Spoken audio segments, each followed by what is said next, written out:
就走吧，哎呦，不可以这个，哎呦。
我就走吧，哎呦，不可以这个，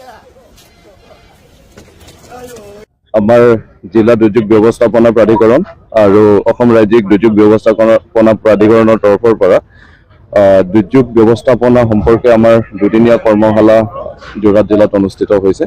এই কৰ্মশালাত আমাৰ ব্যৱস্থাপনা প্ৰাধিকৰণৰ যিমানবিলাক ষ্টেক হোল্ডাৰ আছে সকলোৰে লগত সকলোকে আমাৰ এটা দুৰ্যোগ হ'লে কি ধৰণে আমি তাক ৰেছপন্ড কৰিব লাগে তাৰ বিষয়ে ট্ৰেইনিং কণ্ডাক্ট কৰা হৈছে।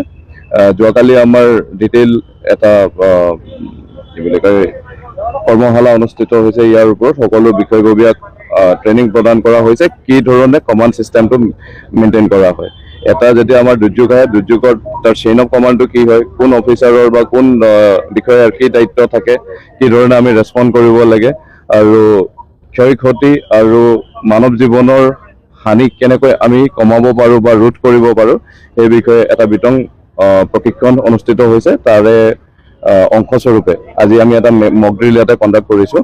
এই মক ড্ৰিলটোত আমাৰ ৰাজ্যিক যিসমূহ সংস্থা আছে আমাৰ SDRF, fire and emergency services, district police, ইয়াৰ উপৰিও আমাৰ এয়াৰফ'ৰ্চ, ONGC আৰু আছাম ৰাইফলছ ডগ ট্ৰেইনিং চেণ্টাৰে আজি আমাক সহযোগ কৰিছে।